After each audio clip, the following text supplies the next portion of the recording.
सहनावतु सहनौ भुनक्तु सह वीर्यं करवावहै तेजस्विनावधीतमस्तु मा विद्विषावहै। ओम शांति शांति शांति। छांदोग्य उपनिषद की 25वीं कक्षा। छांदोग्य उपनिषद के चतुर्थ प्रपाठक को हम देख रहे थे। इसमें सत्यकाम जाबाल वाली कथा को, उपदेश को हमने 9वें खंड तक देखा था। तो प्रकृति से ही किस प्रकार से कोई व्यक्ति जान सकता है, ब्रह्म तक पहुंच सकता है, उसका एक दिग्दर्शन पिछली कथा में था। और उसी को आगे बढ़ाते हुए एक कथा और 10वें खंड से प्रारंभ हो रही है। सत्यकाम जाबाल भी जब पढ़ाने लग गए, गुरुकुल में पढ़ाने लग गए, अध्यापक बन गए। पिछली कथा में वो शिष्य थे, अब वो अध्यापक आचार्य बन गए हैं। तो उनसे संबंधित एक और कथा है, शिष्य एक और आ गए। और शिष्य उपकोशल नाम के व्यक्ति थे, बच्चे, उनकी कथा यहां पर है। देखिए, उपकोशलो हवई कामलायना सत्यकामे जाबाले। सत्यकाम जाबाल में, उसके पास में, उसके निकट में, उसके आचार्यत्व में उपकोशल नाम का एक बच्चा था, जो कामलायना, कमल का वंशज था। कमल कोई उनके पूर्वज हुए होंगे, उनका वंशज था। ब्रह्मचर्यम उवास, वो ब्रह्मचर्य का पालन कर रहा था, यानी विद्याध्ययन वहां पर कर रहा था। तो तस्यः 12 वर्षाणि अग्निन परिचचार। तो उसके सत्यकाम जाबाला के यहां पर 12 वर्ष तक उसने अग्नियों की परिचर्चा की, परिचर्या की, अग्नियों को संभाला, देखा। तो सोमयाग में जैसे अग्नियां होती हैं अलग अलग, तो गार्हपत्य अग्नि है, आवनीय अग्नि है, दक्षिणाग्नि है, ऐसे। तो उसमें अग्नियों को बचा के रखना होता है, संभाल के रखना होता है, जला के रखना होता है, बुझ ना जाए, संभाल के रखना होता है। तो उसने उन अग्नियों की परिचर्चा की, परिचर्या की, उनका सार संभाल की, देखभाल की। ये यज्ञ तो करते थे, याग तो करते थे सत्यकाम जाबाला। ये शिष्य थे तो वो अपने आचार्य की अग्नियों को देखा करते थे, संभाला करते थे। तो 12 वर्ष तक उसने अग्नियों की परिचर्या की। तो सह स्म अन्यान अंतेवासिन समावर्तयन तम ह स्म एव न समावर्तयति। तो 12 साल तो बहुत होते हैं। इस बीच में सत्यकाम जाबाल ने अनेक ब्रह्मचारियों का समावर्तन किया। समावर्तन यानी तो दीक्षांत समारोह जैसा। पढ़ने के बाद में जब घर की तरफ जाते हैं, विवाह के लिए जाते हैं, तो पढ़ाई पूरी होने पर या जिसको जितना पढ़ना है उसके बाद में जब जाते हैं, वो समावर्तन करते हैं, वहां पर गृहस्थ की तरफ जाते हैं। तो और तो बहुत से ब्रह्मचारियों का ये कर दिया, चले गए, लेकिन इसका नहीं किया उन्होंने। तो एक उसके मन में विचार आया, उसको हो ही सकता है, उस विद्यार्थी के मन में तो नहीं आया, लेकिन सत्यकाम जाबाल की पत्नी के मन में आया। तो भई, ये इसी ब्रह्मचारी को आप यहीं रखे हो, इसका समावर्तन नहीं कर रहे हो, औरों का तो समावर्तन करते जा रहे हो। तो समावर्तन हो गया, मतलब तो शिक्षा पूरी हो गई, अब आगे का जीवन जिएगा। इसको रोक करके रखा है। तो दूसरे प्रवाक्य में देखिए, तम जाया उवाच, उस सत्यकाम जाबाल की पत्नी ने कहा कि तब तो ब्रह्मचारी, ये ब्रह्मचारी खूब तप तो हो चुका है, अग्नि की सेवा करते करते तप गया है बहुत, अग्नि के पास रहा है, यानी उसने खूब तपस्या की है, खूब सेवा कर ली है अब आपकी। कुशलम अग्निन परिचचार, और अग्नियों को खूब अच्छी तरह से उसने संभाला है। इति इमा क्वा अग्नय परिप्रवोचन ब्रूहि अस्मयी इति। तो बोले मात्वा, तेरे को ये अग्नियां ना कहने लग जाएं, उल्हाना ना देने लग जाएं कि इस बच्चे को बताओ अब, तुम तो बता नहीं रहे हो इसको। अग्नियां ना कहने लग जाएं तुम्हारे को कि इस बच्चे को बताओ, और कहने पर कुछ किया तो क्या किया। टोकना जो होता है, जैसे अग्नि को देवता मान करके आहुति देते हैं, अग्नि को पूज्य माना है, श्रेष्ठ माना है, तो कोई बड़ा व्यक्ति उसको टोके और फिर कोई करे तो ये तो कोई बात नहीं हुई। जैसे कि हम सड़क पे चल रहे हों और गलत चल रहे हों, तो यूं कह सकते हैं कि ऐसे मत चलो कि कहीं पुलिस वाले को तुम्हें टोकना पड़ जाए। अब पुलिस वाला टोके और हम ठीक चलें, ये तो कोई अच्छी बात नहीं है। बिना उसके टोके ही हम ठीक ठीक चल रहे हैं तो ये अच्छी बात है। दूसरा टोकेगा और तब चलेंगे, तब भी चलते हैं। लेकिन ये हमारे लिए लज्जा की बात होती है, शर्म की बात होती है कि कोई बड़ा या अधिकारी हमारे को टोके और फिर हम चलें। उस तरह से पत्नी सत्यकाम जाबाल को, यानी अपने पति को बोल रही है कि ऐसा नहीं हो कि इन अग्नियों को बोलना पड़े तुम्हारे को, और बोल करके अगर कुछ किया तो फिर तो कोई उसका आनंद ही नहीं रहता। घर परिवार में भी देख सकते हैं, वृद्ध माता पिता होते हैं, अब मान लो वो या अतिथि कोई भी है, घर में भोजन कर रहे हैं, या भोजन कर रहे हैं, रोटी समाप्त हो रही है, सब्जी दाल समाप्त हो रही है, कुछ आवश्यकता है, उसको अतिथि को या वृद्ध माता पिता को कहना पड़े कि भाई रोटी लेकर के आओ, फिर तो क्या बात है, फिर परोसने वाले की क्या परोसगारी हुई। कई परिवार में देखते हैं, मान लो जाते हैं तो साथ में जैसे भोजन कर रहे हैं, घर वाले भी हैं, हम लोग भी बैठे हैं, तो जो बांटने वाले हैं, बच्चे हैं या कुलवधू है, पुत्र हैं, जो भी बांटते हैं, तो परिवार वालों को, यानी जो बड़े बैठे हैं, उनको बार बार कई बार टोकना होता है, भी पानी ला करके दो, सब्जी ला करके दो, रोटी लाओ। अभी करने को तो अच्छा कर रहे होते हैं, अतिथि के लिए कर रहे होते हैं कि भाई इनको भोजन दो, ये लेकर के आओ। और कुछ जगह जो साथ में बैठे हैं उनको कुछ बोलने की जरूरत ही नहीं पड़ती है, वो परोसने वाले स्वयं देख करके अपने आप लाते हैं, और दोनों में अंतर होता है। चीज तो आ रही है दोनों जगह पे, लेकिन एक में घर के दूसरे लोग कह रहे हैं तब आ रही है, और एक अपने आप आ रही है। तो कहने पे अवश्य आ जाएगी, वो आज्ञा पालन तो है, लेकिन वो स्थिति नहीं है कि अपने आप आए, इसके लिए कहने की जरूरत ही नहीं पड़नी चाहिए। जैसे कहीं जाते हैं, अब किसी के यहां गए, अतिथि बड़े आए, तो माता पिता बच्चों को कहें कि जी प्रणाम करो, इनको नमस्ते करो, तो ठीक है, कहेंगे, और बच्चों ने नमस्ते कर दी, हो गई नमस्ते। ये एक अलग बात होती है। एक कहे कि भाई बच्चों तुम अपने आप ही नमस्ते करो, ऐसा नहीं हो कि माता पिता को कहना पड़े तुम्हारे को कि नमस्ते करो। तो अंतर होता है। तो पत्नी पति को कह रही है, क्योंकि पत्नी पति की लाज रखती है, पत्नी का यश भी पति के साथ में जुड़ा हुआ होता है। पति को टोका जाता है तो पत्नी को भी दिक्कत होती है, जैसे मेरे को ही कहा जा रहा हूं, होता ही है, दोनों का हित अहित एक साथ जुड़ा हुआ होता है। ऐसा ही पत्नी के साथ भी होता है, पत्नी को अगर कोई भला बुरा कहे तो पति को महसूस होगा। ये पत्नी चिंता कर रही है कि ये पति ध्यान नहीं रख रहा है, इसको इसका समावर्तन नहीं कर रहा है।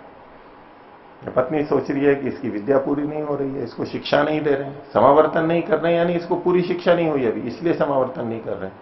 औरों को पूरी शिक्षा दे दे करके और भेज रहे हैं, इसको रोक के रख रखा है। तो बोले ऐसा नहीं हो कि अग्नियां तुम्हारे को कहें कि इसको बताओ, अब बहुत समय हो गया हमारी सेवा करते हुए, अब इसको बताओ, अब तो बता दो इसको। तो मात्वा अग्न है परिप्रवोचन ब्रूहि अस्मयी इति, इसको बताओ। यही बात सेवकों के साथ में भी होती है। सेवक होते हैं, काम करते हैं घरों में, वो बैठे हैं विवाह आदि कोई विशेष कार्यक्रम है और उनको भोजन हम देते हैं, तो हम ही आगे होकर के समय पे दे दें तो एक अलग आनंद होता है। एक है कि वो कहें कि जी अब तो दे दो भोजन, भोजन दो, बार बार करना पड़े तब देते हैं उनको, तो बहुत अंतर हो जाता है। चीज सारी वो की वो जाएगी, दिया वो का वो ही जाएगा, लेकिन अंतर हो जाता है, बहुत अंतर होता है। उसमें अपयश होता है और इसमें यश होता है कि हम स्वयं ही आगे होकर के सोचते हैं और आगे होकर के स्वयं करते रहते हैं। ये सब जगह व्यवहारों में लगता है। तो तस्मै ह अप्रवोच्य एव प्रवासान चक्रे। लेकिन सत्यकाम जाबाल के मन में कुछ और ही चल रहा था। तो पत्नी ने टोक दिया तो भी उसने उपकोसल को कुछ नहीं कहा और बिना कहे और प्रवास पे चला गया चुपचाप। पत्नी कुछ कहे और पति कुछ बोले नहीं और कई यात्रा पे चल जाए, चुपचाप चला जाए।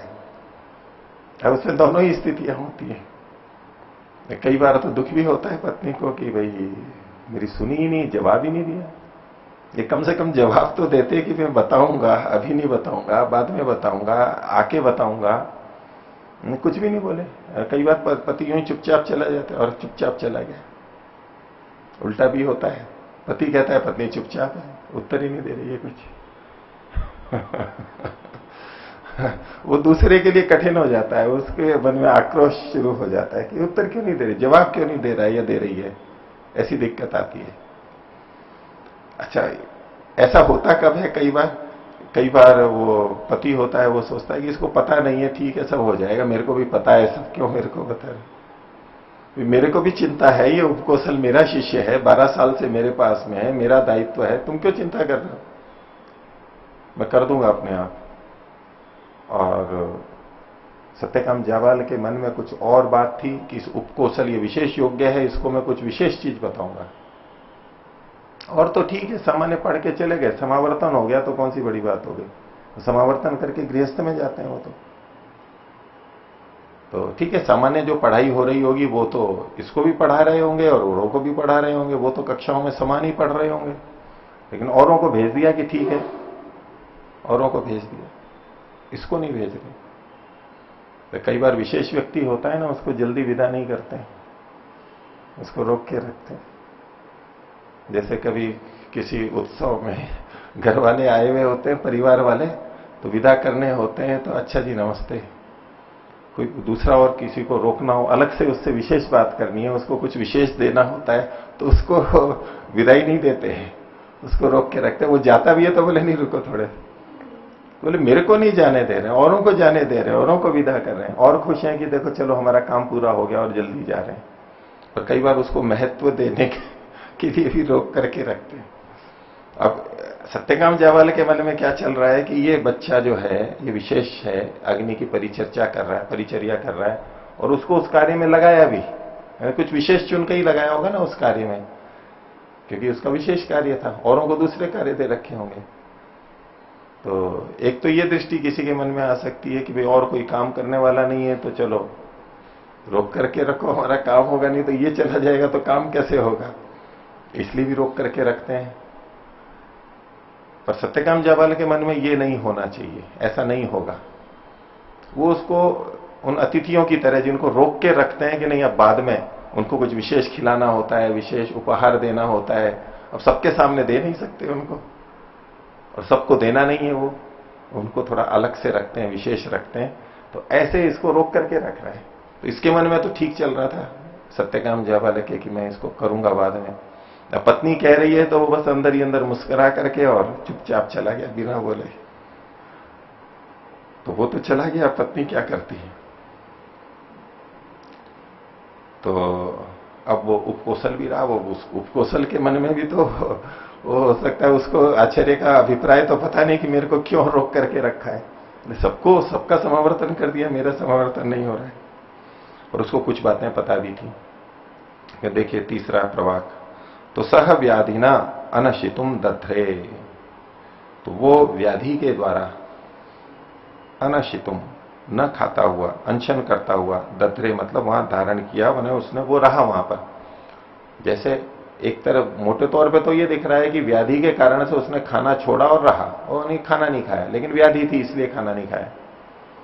एक है कि उसको कुछ मानसिक चिंता हो गई, मानसिक परेशानी होती है, रोग होता है, उसको आधि कहते हैं। आधि और व्याधि दो शब्द प्रयोग किए जाते हैं, आधि व्याधि। तो वि आधिना, विशेष रूप से अब आधि को अलग कर दिया, व्याधि नहीं लिया। व्याधि तो शारीरिक हो गई, शारीरिक व्याधि के लिए भी उपवास किया जाता है, कर सकते हैं, वो भी एक उपाय है। एक है कि विशेष आधि उसको हो गई, बेचैनी हो गई, तो जब विशेष बेचैनी हो जाती है तो भी आदमी खाना छोड़ देता है कि नहीं खाना नहीं खाऊंगा। कुछ मन में रोष होता है, दिखाना होता है कि मैं नाराज हूं, ये बताने के लिए खाना छोड़ दे खाना नहीं खाऊंगा, खाना नहीं खाऊंगी, खूब परिवारों में चलता रहता है। तो जो उसने खाना नहीं खाया, और पत्नी को तो चिंता थी और उसको पता था कि बच्चे का दोष नहीं है, बस दोष तो मेरे पति का है। तो अब वो कुछ क्षतिपूर्ति तो करेगी ना, कुछ जो हानि हो रही है तो उसको बचाने का प्रयास करेगी, पति के लिए दोष नहीं हो जाए। पत्नी रक्षा करती है पति की, दोनों एक दूसरे की रक्षा करते हैं। तो तम आचार्य जाया उवाच, उसको कौशल ब्रह्मचारी को आचार्य की पत्नी ने, सत्यकाम की पत्नी ने कहा, ब्रह्मचारिन अशान किमनु न अश्नासी थी। हे ब्रह्मचारी, अशान भोजन करो, भोजन करो, डोट लकार का प्रयोग है, उसको आग्रह कर रहे, नहीं खाओ तुम, मध्यम पुरुष एक वचन, अशान। तो किमनु न अश्नासी थी, तुम क्यों नहीं खा रहे हो? उसके मन में होगा कि जिस कारण से जो चीज मेरे को लग रही है वो इसको भी लग रही है कि इसको समावर्तन नहीं कर रहे, इसलिए नाराज होकर और चले गए बाहर बिना कुछ कहे, पता नहीं कब आएंगे। तो स होवाच बहव इमे अस्मिन पुरुषे कामा नानात्यया व्याधि भी प्रतिपूर्णो अस्मि न अशिष्यामी थी। तो बोला कि इस पुरुष में, अपने लिए कहा कि इस पुरुष में, मेरे में नाना अत्यया कामा, अनेक बाधा डालने वाले कामनाएं विद्यमान हैं मेरे अंदर, जो मेरे को बाधाएं डाल रही हैं, ऐसी कामनाएं हैं। जैसे कामनाएं होती हैं तो व्यक्ति की प्रगति होती है ना, विभिन्न कामनाएं करता है तो और उसके लिए प्रयत्न करता है तो प्रगति होती है। जिसमें कामना ही नहीं है वो क्या प्रगति करेगा? जिसने ऊंचा लक्ष्य ही नहीं देखा, ऊंचा लक्ष्य ही नहीं बनाएगा, वो क्या उन्नति करेगा? एक ये दृष्टि है। जितनी कामनाएं होंगी, जितनी ऊंची कामना होगी, उतना ही व्यक्ति ऊंचा जाएगा। जिसने ऊंचा स्वप्न ही नहीं देखा वो ऊंचा क्या जाएगा? वो तो वहीं की वहीं रहेगा। इसलिए स्वप्न ऊंचे देखने चाहिए, कामनाएं ऊंची करनी चाहिए, ये एक दृष्टि है। और दूसरी दृष्टि है, ये कह रहा है कि ये बहुत सारी बाधा डालने वाली कामनाएं हैं मेरे में, ये जो कामनाएं हैं अंदर, ये तो मेरे को बाधा डालने वाली है, पीड़ा करने वाली है। बोले व्याधि भी प्रतिपूर्णो अस्मि, मैं तो व्याधियों से भरा पड़ा हूं।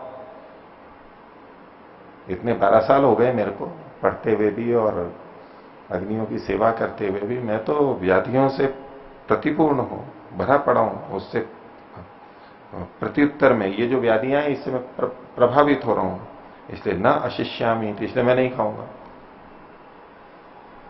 दोनों बातें कह दी, कारण भी बता दिया और खाऊंगा नहीं ये भी बता दिया। इसलिए नहीं खा रहा हूं यही नहीं कहा इसने, इसलिए नहीं खाऊंगा मैं। तो जब ये देखा व्याधि से पूर्ण है, कष्ट है, तप कर रहा है, जिज्ञासा है इसकी, तो अब उसके लिए अथह अग्नय समुदिरे, अग्नियां उसको बोली। सत्यकाम के साथ भी ऐसा ही हुआ था। गायें 1000 हो गई तो वृषभ आदि ने उसको उपदेश देना शुरू कर दिया, यानी उनसे उसको उपदेश मिलने लगा। अभी सत्यकाम के शिष्य के साथ भी ऐसा ही होने लगा, लेकिन यहां अग्नियां उसको उपदेश देने लग गई, अग्नियां कुछ बताने लग गई। तो अथह अग्नयः समुदिरे, बहुवचन है अग्नियां, एक एक करके ये 3 अग्नियों के बारे में बताएंगे। तब तो ब्रह्मचारी, अग्नियां आपस में बात करने लगे कि तब तो ब्रह्मचारी कुशलम नह पर्यचारित, ये ब्रह्मचारी तो खूब तप तो हो चुका है। जैसे अग्नि में तपने के बाद में सोना कुंदन हो जाता है, तो बोले खूब तप चुका है। ये दूध है, बोले दूध खूब तप चुका है, खूब गर्म हो चुका है। रोटी जो है खूब सिक चुकी है, अब तो जल जाएगी, खूब तप चुकी है, जितना तपनी थी वो तप चुकी है। ये तप तो ब्रह्मचारी। तो कुशलम न परिचारित, हमारे को इसने खूब परिचर्या की, हमारी खूब सेवा की। हंत अस्मयी प्रब्रवामय थी, चलो हम इसको बता देते हैं, आचार्य तो चला गया है, हम ही बताते हैं। तस्मय हो जो, उसको उपकोशल को फिर अग्नियां बोलने लगी। अब ये कथा है, ये बिल्कुल वैसे ही है कि इसके सामने वो चीजें प्रकट होने लग गई। वो बोलने क्या लग गई, ये इस तरह से देखने लगा कि जैसे कि वो चीजें अपने आप प्रकट होने लग गई उसको, ऐसे अपने आप होने लग जाती है। यही बात वहां पर भी थी, सत्यकाम के संदर्भ में भी यही बात थी। लेकिन कथा ऐसी है जैसे कि अग्नि ही बोल रही है। अग्नि बोलती है। अब ब्रह्म के बारे में जिज्ञासा थी, इसको ब्रह्म को जानना था, उससे बढ़ के तो क्या ज्ञान होगा। तो बोले प्राणो ब्रह्म, ये प्राण है, ये ब्रह्म है। कम ब्रह्म, ये जो कम है ये भी ब्रह्म है। कम सुख को कहते हैं, प्रजापति का नाम भी सुख है, प्रजापति को भी क बोलते हैं, क। खम ब्रह्म, ये जो खम है ये भी ब्रह्म है। ये उपदेश दे दिया उसको, तो प्राण भी ब्रह्म है, कम भी ब्रह्म है, खम भी ब्रह्म है, तीन चीजें बता दी। तो सब ओहुआच, उपकोशल बोला, ब्रह्मचारी बोला, बीजानामी अहम यत प्राणो ब्रह्म, ये तो मैं जानता हूं कि ये प्राण ब्रह्म है। अब उसको सारे को हम इस दृष्टि से देख सकते हैं, मोटे तौर पर भी देख सकते हैं। ये बहुत बड़ी चीज है प्राण, इसके बिना जीवन नहीं चल सकता है। बोले इतना तो मैं जान गया हूं कि बिना इसके जीवन नहीं चल सकता, बिना प्राण के ये अग्नियां भी नहीं जल सकती, मैं भी नहीं जी सकता। लेकिन कम च तू खम च न भी जाना मी थी, लेकिन इस कम और खम को मैं नहीं जानता हूं, ये क्या है कम और क्या है खम, ये बताओ मेरे को। तो उन्होंने कहा ते हो चुर यत्वा व कम तदेव खम, जो क है वही ख है। और पलट के कह दिया यदेव कम तदेव कम, इति, जो ख है वही क है। अब रहस्यपूर्ण तो है ही, रहस्य को बता रहे, जो क है वही ख है और जो ख है वही क है। लेकिन वो क्या है, अब न क का पता है न ख का पता है। वो उसी तरह की बात है कि इतना तो बता दिया कि राम का घर श्याम के सामने और श्याम का घर राम के सामने, और दोनों का घर आमने सामने है, लेकिन है कहां पर यह भी उसको पता नहीं। तो इतने रहस्यपूर्ण बताया तो है, कुछ ना कुछ इतना तो बताया है ना कि क और ख एक ही चीज है। फिर आगे खोल करके बताते हैं। तो प्राणम ह स्मयी तत् आकाशम च ऊंचू, तो उसके लिए उपकोशल के लिए प्राणों के बारे में भी बताया और विस्तार से, और कहा आकाशम च ऊंचू, और आकाश के बारे में भी बताया। तो ये आकाश वो ख है, ख खम, ये आकाश के लिए कह दिया। और जो कम है वो भी वही आकाश ही है, कम और ख, प्रजाओं का पालन करने वाला ये आकाश है, रिक्त स्थान है, ये रक्षा करने वाला है, सुख देने वाला है।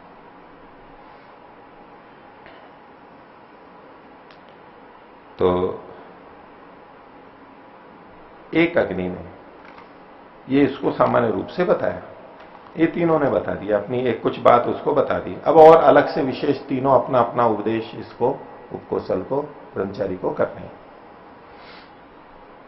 तो अतः हैनम गार्हपत्यो अनुशशास, अनुशशास। अब गार्हपत्य अग्नि ने उसको उपदेश दिया। तो यज्ञ में तीन अग्नियां मानी जाती हैं जो मुख्य हैं।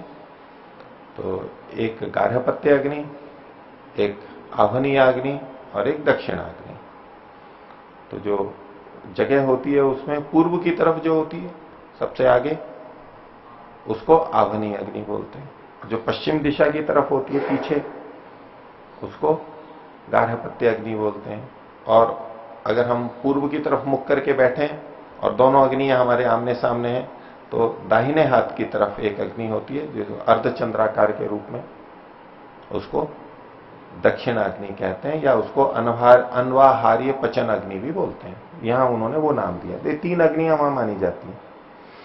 तो उसमें से गार्हपत्य अग्नि बोली, पृथ्वी अग्नि अन्नम आदित्य इति, ये चार शब्द बोल दिए बस, पृथ्वी अग्नि अन्न और आदित्य। पृथ्वी है, इस पे अग्नि है, और अन्न है जो हम खाते हैं, और फिर क्या कह दिया, आदित्य कह दिया। पृथ्वी का देवता अग्नि माना जाता है। तीन लोग हैं, तो भूलोक जो है पृथ्वी लोक, इसका देवता अग्नि को, अग्नि, पृथ्वी, अग्नि, अन्न और साथ में आदित्य को ले लिया। फिर कहा स एष आदित्य पुरुषो दृश्यते, ये जो आदित्य में पुरुष दिखाई देता है, ये सूर्य में जो पुरुष दिखाई देता है, सो अहम अस्मि, वो मैं हूं।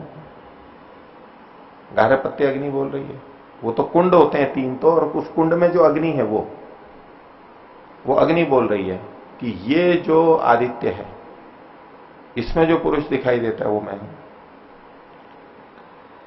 सो अहम अस्मि, और कहा स एव अहम अस्मि इति, मैं वही हूं।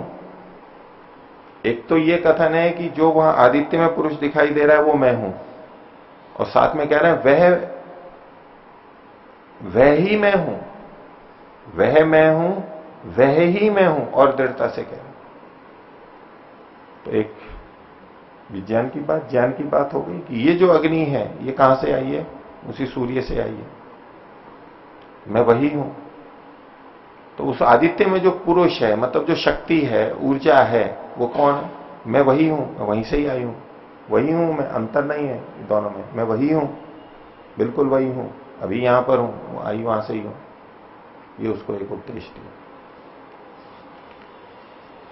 और कहा स य एतम एवं विद्वान उपासते, तो जो इसको इस प्रकार से उपासना करता है, किसको? इस अग्नि को। ये अग्नि वही है जो सूर्य से आई है, इसका आपस में संबंध देख रहा है, तालमेल देख रहा है, सामंजस्य देख रहा है। तो जो ऐसा करता है तो अपहते पाप कृत्याम, वो पाप कृत्या को नष्ट कर देता है। पाप कृत्या ये शब्द है द्वितीय बहुवचन में, पाप कृत्या को, पाप कर्मों को अपहते नष्ट कर देता है। ये जो हन धातु का प्रयोग है ये आत्मनेय पद में प्रयोग किया है, आत्मनेय पद में।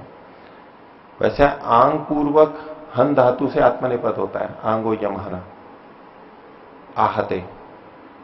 अपपूर्वक नहीं लिखा है वहां पर, नहीं कोई वार्तिक है उस तरह का, और अगर बिना इसके लगे तो ये परस्मयी पद में प्रयोग बनता है, लेकिन ये प्रयोग है उस समय होता होगा। तो अपपूर्वक हन धातु का आत्मनेय पद लट लकार प्रथम पुरुष एक वचन है ये।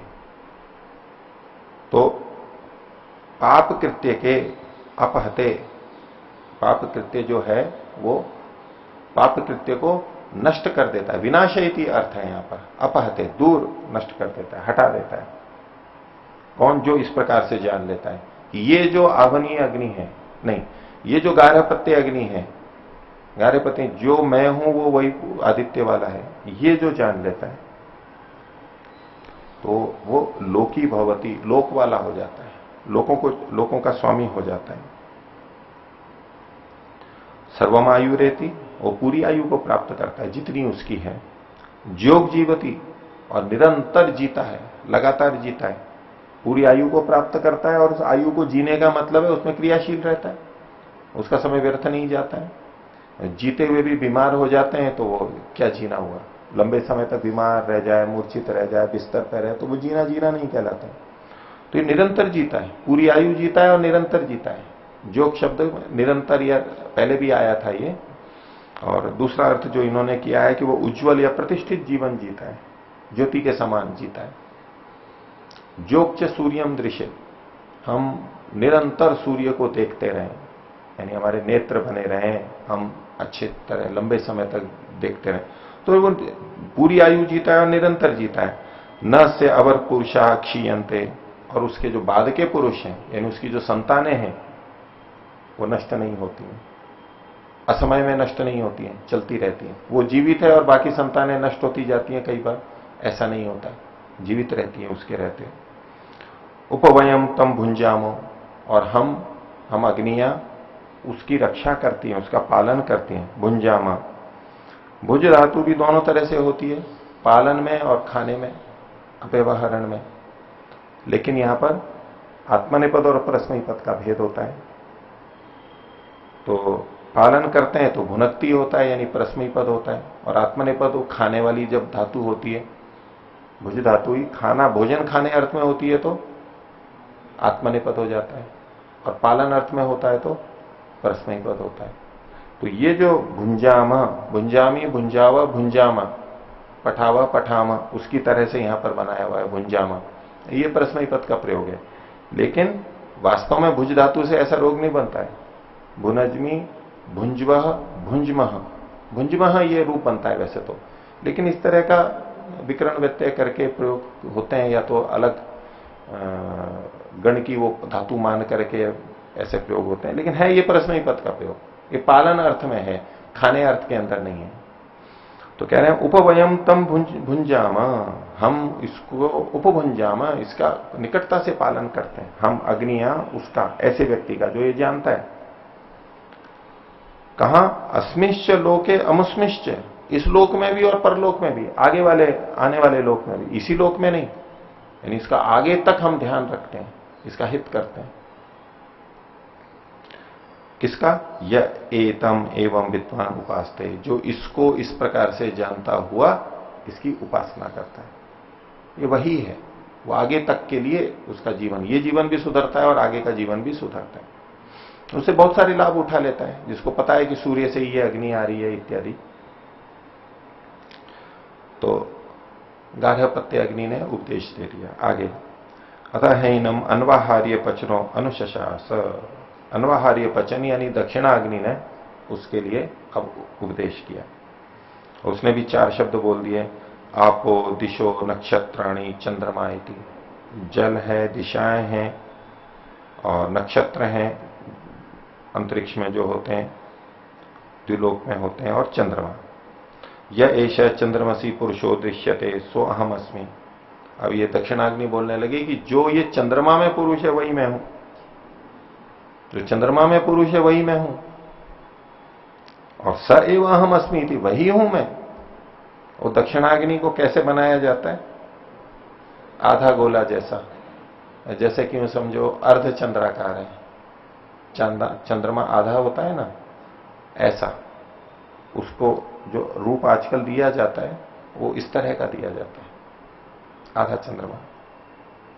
अनवार्य पचन बोली, और इसी प्रकार से आगे की उसने प्रशंसा की कि स या एतम एवं विद्वान उपासते, जो इस प्रकार से उपासना करता है वो पाप कर्मों को छोड़ देता है, नाश कर देता है, लोकी हो जाता है, सारी आयु जीता है, दीर्घायु चिरंतन जीता है, और इसके पुरुष संतानें क्षीण नहीं होती, और हम सब इसकी रक्षा करते हैं इस लोक में भी और उस लोक में भी, जो इस प्रकार से जानता है। ठीक है, वही फलश्रुति यहां पर भी कही है।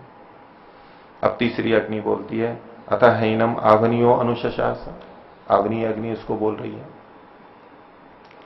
जिसमें आहुति देते हैं वो आवनीय होती है, आहुतियां वहां पड़ती हैं। तो प्राण आकाशो द्यौर विद्युत इति, इसने भी 4 शब्द बोल दिए, प्राण, आकाश, द्यौ और विद्युत। अब सब में अंतिम वाले को बोल रहे हैं, पीछे आदित्य कहा था, यहां चंद्रमा कहा था, और यहां पर विद्युत को कहा जा रहा है। तो यह ऐश विद्युति पुरुषो दृश्यते, विद्युत में जो पुरुष दिखाई देता है, सोहम अस्मि, वही मैं हूं, सैव हम अस्मि इति, वही मैं हूं। तो अनवाहार्य पचन जो है वो अग्नि मंद, धीरे धीरे, चावल आदि दालें ये धीरे धीरे पकती हैं तो अधिक स्वादिष्ट बनती हैं, अंगारे में लकड़ी में जो करते हैं, तेजी से पका दो तो उतना अच्छा नहीं होता है। लेकिन जब आहुति दी जाती है तो यूं कहते हैं कि घृतम तीव्रम जो होता है वो अग्नि बहुत प्रचंड होनी चाहिए, तीव्र होनी चाहिए। तो ये जो विद्युत है वो बहुत तेज होती है ऊपर, ये सामान्य अग्नि होती है, ये इतनी तीक्ष्ण नहीं होती जितनी कि वो विद्युत होती है, बहुत तीक्ष्ण होती है, वो इतनी तेज कि हम बिल्कुल झुलस के राख हो जाएं, पता ही नहीं लगे, इतनी तेज होती है। जैसे बहुत तेज विद्युत के तार होते हैं बड़े बड़े, उनसे कोई छू जाए तो उसी समय राख बन जाता है, इतनी तेज होती है, जला देती है एकदम से। कोई सूर्य की भी, सूर्य तो खैर अलग हो गया, गार्हपत्य अग्नि में तेज होना चाहिए, लेकिन ये विद्युत वाली एकदम से प्रभावित करती है हमारे को। तो कहा कि जो विद्युत में पुरुष है वही मैं हूं, सैव अहम अस्मीति, मैं वही हूं, ऐसा उसने कहा। और फलश्रुति बिल्कुल वैसी की है, जो इस प्रकार से उपासना करता है वो पापों को हटा देता है, लोकी हो जाता है, दीर्घायु वाला होता है, उसकी संतानें नष्ट नहीं होती हैं, और हम उसकी रक्षा करते हैं इस लोक में भी और परलोक में भी। इस प्रकार से तीनों अग्नियों ने उपदेश दे दिया। आगे 14वां खंड। ते होचु उपकौशल ऐशा सौम्य ते अस्मत् विद्या। तेरे लिए हमारी ये विद्या हो गई, हमारे जो बोलना था वो हमने दे दिया, तेरे को बता दिया। आत्मविद्या च आचार्यस्तु ते गतिम वक्ता इति। आत्मविद्या के बारे में तो आचार्य ही तेरे को बताएंगे, सत्यकाम जाबाल। तो उतने में ही आजगामा ह अस्य आचार्य, आचार्य भी उसी समय आ गए, उपदेश हो गया। जैसे कि वो इसीलिए गए थे कि पीछे से अग्नियां उपदेश दे देंगी, और उपदेश पूरा हुआ और वो आ गए। जैसे बहाना बना के कहीं छिप जाते हैं ना इस किसी स्थिति में कि ठीक है ये आपस में बात कर लेंगे, और तब तक मैं थोड़ा छिप जाता हूं और वो तमाशा वहां से देखता रहता है। जब हो गया सारा काम तो वो वहां प्रकट हो जाता है उसी समय। तो आचार्य भी आ गए। तम आचार्यो अभ्युवाद उपकौशल इति। अरे उपकौशल, ऐसा ही उपदेश दिया। वहां सत्यकाम को भी वो संबोधन किया करते थे, ये परंपरा है। संबोधित करते हैं, पहले अपनी तरफ उन्मुख करते हैं। तो बोला भगवत इति ही प्रतिशुश्रावा, वो भी वैसे ही बोला, हे भगवान जी बताइए क्या आज्ञा है। और सत्यकाम ने भी उसको वैसे ही कहा। उसने देखा, उसने कहा कि ब्रह्म विद इव ते सौम्य ते मुखम भाति। ये सौम्य तेरा मुख तो ब्रह्मविद के समान भाषित हो रहा है कि तो ब्रह्मविद हो चुका है। मैं तो सोचा तेरे को बताऊंगा, पर तू तो ऐसा लग रहा है ब्रह्मविद हो रहा है। सत्यकाम को भी ऐसे ही कहा था आचार्य ने, तो प्राप्त कर लिया है, और उसको कुछ बताया भी नहीं था उन्होंने। लेकिन सत्यकाम उस भूल को यहां नहीं करेंगे। वहां तो सत्यकाम को पूरा हो गया था पता, और आचार्य ने नहीं भी बताया। बोले अब क्या बताना है, तो जान ही चुका है सारा। यहां भी ब्रह्मविद तो लग रहा है, लेकिन फिर भी उसको और भी बता रहे हैं। ब्रह्म को तो जान लिया है, अब ब्रह्म से आगे और क्या चीज बतानी शेष रह गई। ब्रह्मविद हो गया, ब्रह्म को जान लिया, तब और आगे क्या बताना शेष रहा। लेकिन फिर भी उपदेश देगा। तो कई बार होता है ना, उनको लगा होगा कि हाँ मेरे आचार्य भी वहां पर मेरे को बता देते तो अच्छा रहता। वहां तो आचार्य ने बताया नहीं ना कि भाई जान चुका है तो अब क्या बताऊंगा। तो शिष्य जब ये देखता है कि भाई ये कमी मेरे आचार्य में रही थी, तो अब मैं आचार्य बनाऊं तो मैं इस कमी को नहीं रहने दूंगा मैं उसकी पूर्ति करूंगा। ऐसे ही बच्चे भी सोचते हैं कि भाई मेरे माता पिता ने मेरा पालन पोषण तो किया, बहुत अच्छा किया, लेकिन ये कमी रह गई। तो मैं अपने बच्चों को इस तरह की कमी नहीं आने दूंगा, या इस तरह के ज्ञान की या जो भी कुछ सुरक्षा आदि की है उसकी कमी नहीं आने दूंगा। एक मन में भाव बन जाता है कि मेरे साथ ऐसा व्यवहार हुआ, लेकिन मैं अपने बच्चों के साथ ऐसा नहीं करूंगा, मैंने तो सहन कर लिया। पर उसने कहा कि तेरा मुख तो ब्रह्मविद के समान दिखाई दे रहा है। फिर कहा कौन उत्वा अनुशशासरी थी, तेरे को किसने बताया, किसने उपदेश दिया। तो अब वो उपकौशल थोड़ा सा सक पका गया, अब क्या करूं। कहीं आचार्य को ये नहीं लग जाए कि किसी दूसरे से उपदेश ले लिया। आचार्य तो मेरे को बना रखा था उपदेश दूसरे से ले लिया, मैंने इतने साल नहीं बताया तो दूसरे से ले लिया, तो कहीं आचार्य नाराज नहीं हो जाए मेरे। तो थोड़ा सा संकुचित था, संकोच कर रहा था। कोनुमा अनुशिष्यात भो, मेरे को कौन बताएगा, कौन बता सकता है मेरे को। कोनुमा अनुशिष्यात भो इति इह अप इव निन्नुता। तो इस प्रकार से बात को थोड़ा छुपाता हुआ, थोड़ा गोलमाल गोल गोल करता हुआ बात को बोल तो रहा है, लेकिन थोड़ा सा घुमाते हुए बोल रहा है। उसको भी स्पष्ट नहीं है, वो भी भौचक्का रह गया होगा कि ये क्या अग्नियां मेरे को बोल रही हैं। तो बोले इमेनु इमा ईदृशा अन्यादृशा, इमे नूनम ईदृशा अन्यादृशा इति इह अग्निन अभ्युदे। उसने अग्नियों की तरफ संकेत किया। बोले ये या इसी जैसी किसी चीज ने। उसको पता नहीं लग रहा था कि अग्नियां हैं, अग्नियां तो बोलती नहीं है, लेकिन फिर भी जो मेरे को उपदेश मिल गया, मैं क्या बताऊं कि किसने दे दिया मेरे को उपदेश। नहीं अग्नि ने दिया उपदेश तो भी समझ, आचार्य सोचेंगे ये झूठ बोल रहा है, अग्नि क्या उपदेश देगी। तो बोले अग्नि अग्नि जैसी किसी चीज ने, किसी ने मेरे को उपदेश दे दिया, और कुछ ऊपर स्पष्ट नहीं हो रहा है। तो सत्यकाम ने फिर पूछा आचार्य ने, किम्नो सौम्य किलते अवोचन नहीं थी, उन्होंने तेरे को क्या बताया, बताओ क्या बताया उन्होंने तुम्हारे को। सत्यकाम से तो उनके आचार्य ने पूछा नहीं था कि तुमको क्या बताया। सत्यकाम सोच रहे भाई पहले बताओ क्या बताया, बचा होगा तो मैं बता दूंगा तुम्हारे को। और पिछले आचार्य ने तो पूछा नहीं था, बोले ठीक है, लग रहा है कि सब पता ही लग गया है तो कुछ बचा ही नहीं है, क्या बताऊं। तो कौशल बोला इदम इतिहा प्रतिचच्य, जो कुछ बताया था बता दिया, इसी ऐसा ऐसा बताया मेरे को, जो का तो बता दिया। तो इसको क्या कह रहे थे कि ब्रह्मविद के समान तो दिखाई दे रहा है, ब्रह्मविद के समान। तो आगे सत्यकाम बोलते हैं शिष्य को, लोकान वकील सौम्यते अवोचन, बोले इन्होंने तेरे को जो बताया है वो लोगों के बारे में बताया है, लोगों के बारे में बताया है, और नहीं बताया उससे आगे। क्योंकि ये सारे लोक ही हैं, तरह तरह के जो बताए थे पीछे, ये लोगों के बारे में बताया। लोग तो भौतिक चीजें हैं, ये बताया तो है, लेकिन उसका चेहरा तो कैसा लग रहा था, ब्रह्मविद के समान दिखाई दे रहा था। ब्रह्म मतलब बड़ी चीज, और ब्रह्मविद मतलब परमात्मा ही नहीं होता है, ब्रह्मविद तो दूसरी चीजें भी होती है। अब किसी को कुछ मिल जाए, संसार के व्यक्ति अधिक सुखी रहते हैं, सुखी दिखते हैं, या आध्यात्मिक व्यक्ति अधिक सुखी दिखते हैं? मोटे तौर पे देखते हैं वैसे तो किसको अधिक सुखी होना चाहिए,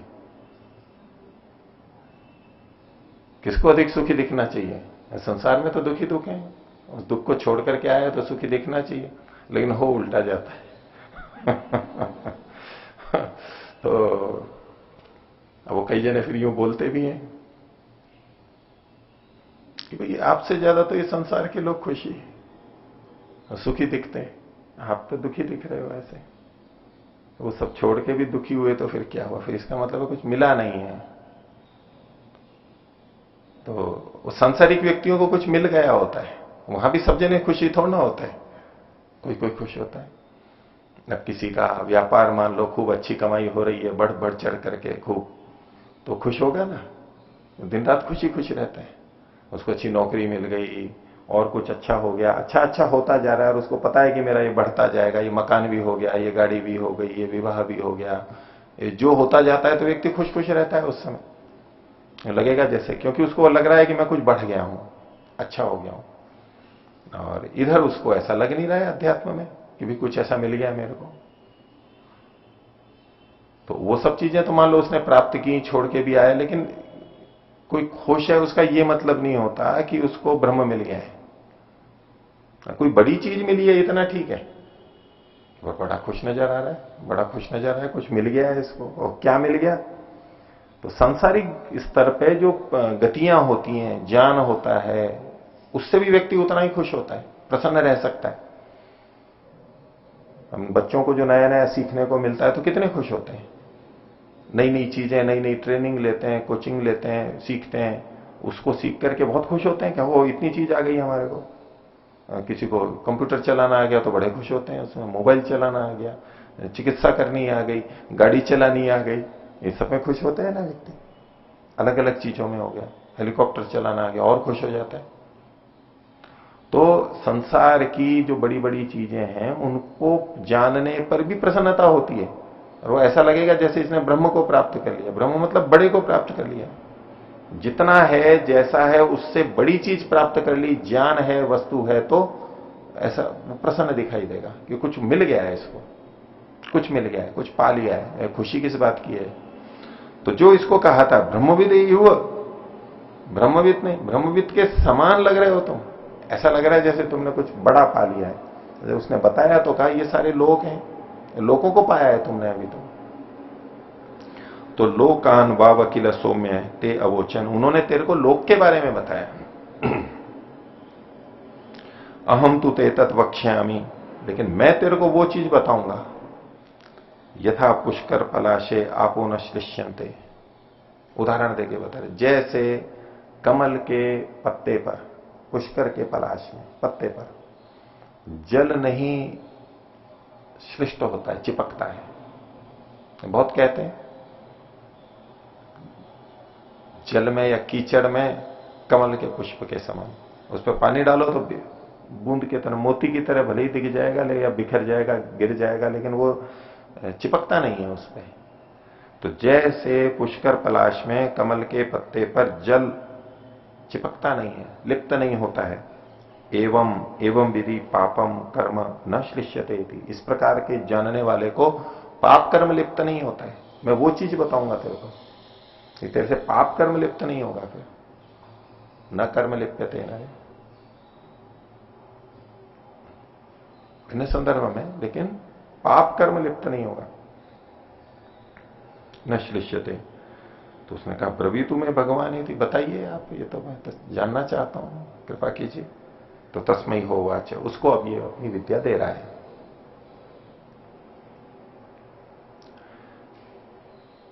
तो अगला 15वां खंड है, य एशो अक्षिणी पुरुषो दृश्यते एशा आत्मा इति। आत्मा के बारे में उपदेश दे रहा है, आत्मा का बोध करा रहा है। तो बोले ये जो आंख में पुरुष दिखाई दे रहा है, आंख में जो पुरुष दिखाई दे रहा है, यही आत्मा है।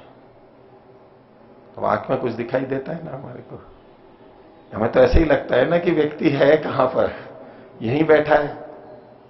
पीछे भी बात आई थी, जैसे खिड़की में से कोई देख रहा हो, मकान है ऊपर मंजिल पे बैठे हैं और खिड़की में से देख रहा हो ना, तो लगता है हाँ ये चेतन है यहां पर। तो ऐसा लगता है जैसे इन दो खिड़कियों से कोई देख रहा है पीछे से, ये खिड़कियां हैं और जैसे इसी के पीछे बैठा हुआ है। ऐसा ही लगता है ना हमारे को कि आत्मा कहां बैठा हुआ है, जैसे यहीं बैठा हुआ है। ये जो आंखें खिड़कियां हैं, बस यहीं पर ही बैठा हुआ है। ये जो खिड़की के पीछे बैठा हुआ है आत्मा, ये जो देखने वाला है, जो पुरुष है, वो आत्मा है। तो यह एशो अक्षिणी पुरुषे दृश्यते एशा आत्मा इति होवाच।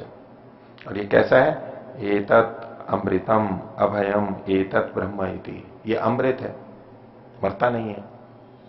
एतत् अभयम, इसको कोई भय नहीं है। एतत् ब्रह्म इति, और यही ब्रह्म है। अब इसको दोनों अर्थों में देखेंगे।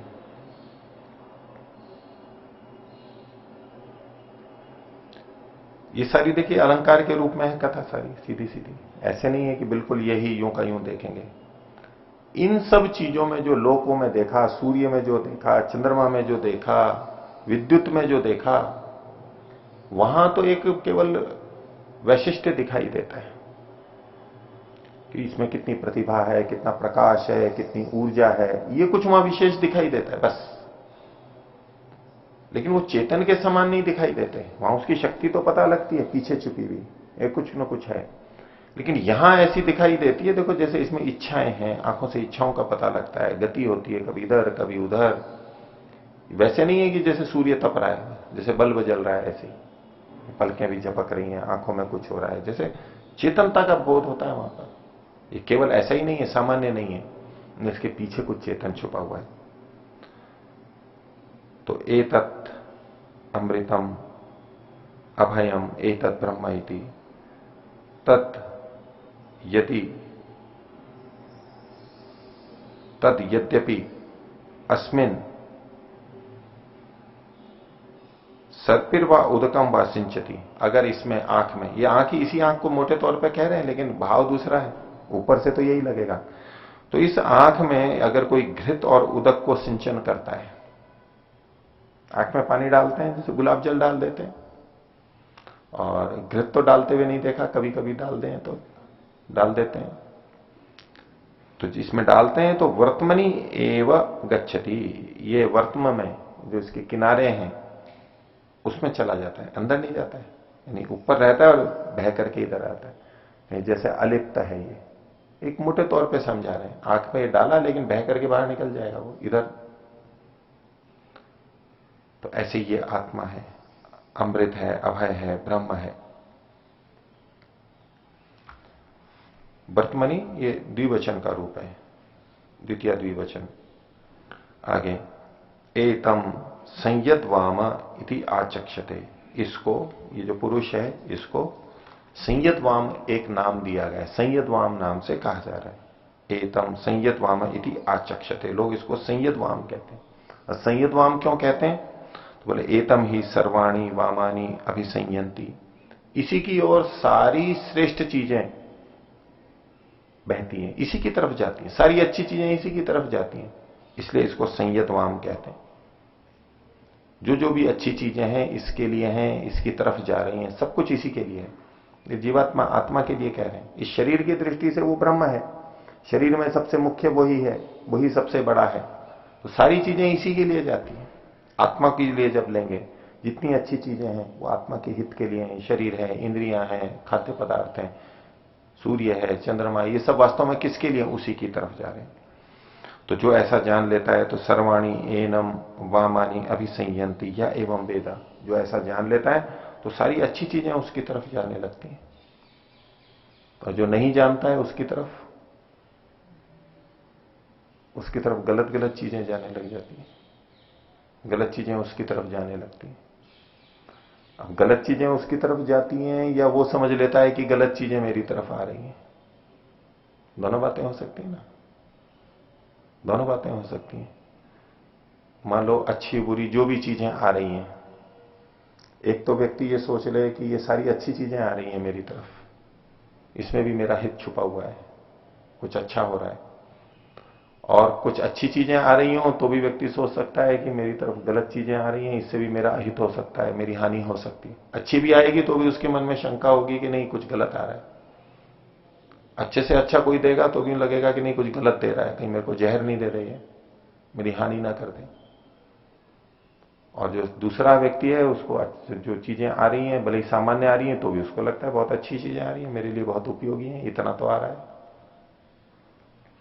तो जो ये जान लेता है कि ये सारी चीजें आत्मा के लिए हैं तो वो आत्मा को ध्यान में रख करके इनका उपयोग करता है, उनको लेता है, उसके पास वैसी चीजें आती हैं तो वो अच्छी अच्छी आने लग जाती हैं, वो अच्छी अच्छी चीजें ही खाता है, पीता है और व्यवहार करता है। और जिसको ये नहीं पता है कि ये सारी चीजें इस आत्मा के लिए हैं तो किसी और के लिए वो चीजें ग्रहण करता है, शरीर के लिए ग्रहण करता है, तो वहां पर गलत चीजें भी आ जाती हैं। जो आत्मा के लिए अहितकर हैं लेकिन शरीर के लिए उसको हितकर प्रतीत होती हैं, वो भी चीजें उसको लेता रहता है। तो जो ये जान लेता है कि शरीर में जो है वो ये अलग है, ये पुरुष है, वही मुख्य है, वही ब्रह्म है, वही चेतन है यहां पर, तो उसके लिए फिर अच्छी चीजें आने लग जाती हैं, क्योंकि वो आत्मा का ध्यान रख करके चीजें जब छांटता है तो वो अच्छी ही लेता है, सब अच्छी अच्छी चीजें आने लगती हैं।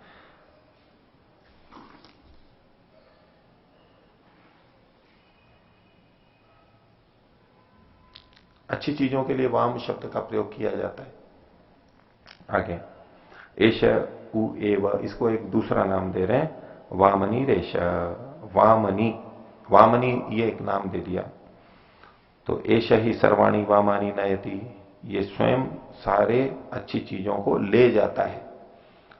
पहले वाले में था सारी अच्छी चीजें उसकी तरफ आने लगती हैं, और इसमें है कि वो सारी अच्छी चीजों को ले लेता है, क्योंकि उसी तरह से वो सोचता है। सर्वाणी मावानी नयति या एवं वेद, वो सब अच्छी अच्छी चीजों को ले लेता है, बुरी चीजों को जो हानिकारक है उसको छोड़ देता है, मतलब अच्छी अच्छी को ही लेता है, बुरी को छोड़ देता है, लिप्त नहीं होता है, कमल के पत्र के समान उसको अच्छे को ही लेता है। आगे एशऊ एव भामनी, भामनी भी नाम दिया इसका, इसी आत्मा को भामनी भी कहते हैं। क्यों? एश ही सर्वेशु लोकेशु भाति, सब लोगों में यही प्रभाव प्रकाशित हो रहा है, इसी की ही दीप्ति है। भले भले ही बाकी सारा संसार है प्रकाश, भौतिक प्रकाश भले ही दूसरा हो, लेकिन वहां प्रकाशित कौन होगा? चेतन तत्व ही तो प्रकाशित होगा। कितना भी प्रकाश हो, मंच पे कितना भी प्रकाश हो, चेतन ही तो प्रभाषित होगा वास्तव में, उसी के लिए तो ये सारी चीजें हैं। तो सर्वेशु लोकेशु भाति या एवं वेदा, जो इसको जान लेता है वो सब लोगों में प्रकाशित हो जाता है। आगे कहा कि अब ये तो जो आंख में दिखाई दे रहा है लेकिन हमेशा तो नहीं रहता है ये यहां पर, तो अथ यदु च एव अस्मिन छव्यम कुर्वन्ति, जो इसमें छव्य यानी जो शव से संबंधित कार्य करते हैं, मर जाता है तो उसको जो कार्य क्रियाकलाप करते हैं, यदि च ना, और यदि नहीं भी करते हैं, अंतिम संस्कार करते हैं, वो करते हैं या नहीं भी करते हैं, कैसे भी करें, लेकिन बाकी की आगे की चीज तो समान ही है। एक काम अंतिम कर्म करेंगे तो ही आगे वाली चीजें होगी ऐसा नहीं है, न करेंगे तब भी ऐसा ही है, उसे कोई फर्क नहीं पड़ेगा, जो जाने वाला है उसके लिए। अर्चिशम एवं अभिसंभवंती, वो अर्ची के अंदर उत्पन्न हो जाते हैं, वहां पर पहुंच जाते हैं, ज्योति के अंदर पहुंच जाते हैं। और अर्चिशो अह, और उस प्रकाश की किरणों से वो दिन में पहुंच जाते हैं। और अन्न आपूर्यमाण पक्षम, और दिन से वो शुक्ल पक्ष में पहुंच जाते हैं। आपूर्यमाण इसलिए का पक्ष कहा कि उसमें चंद्रमा भरता जाता है, यानी बढ़ता जाता है, इसलिए आपूर्यमाण पक्ष है। और आपूर्यमाण पक्षात पक्षात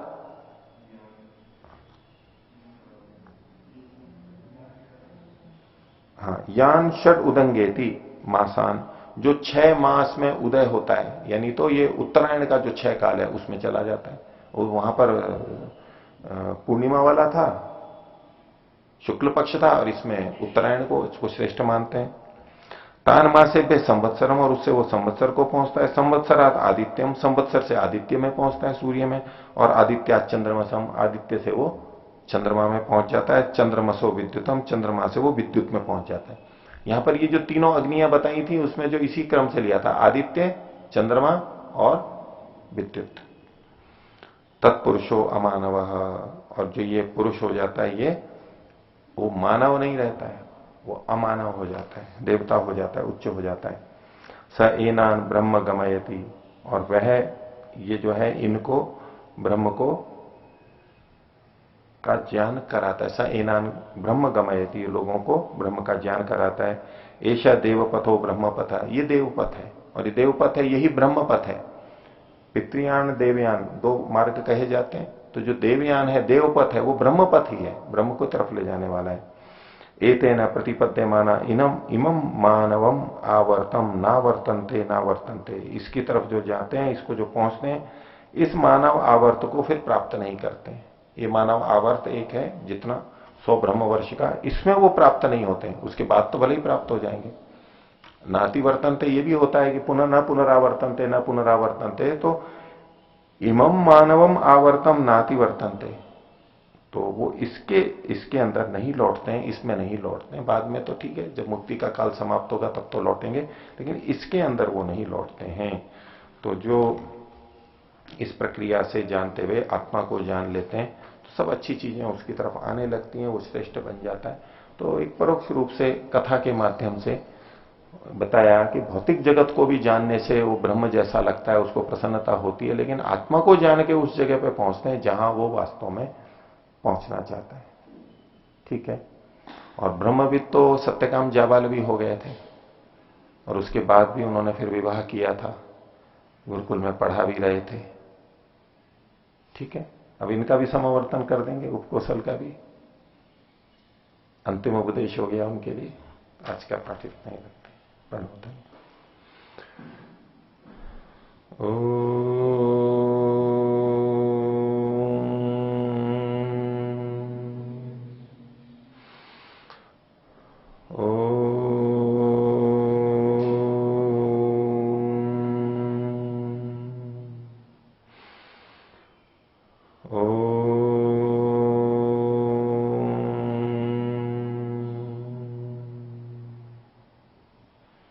सभी को सदर विवाद।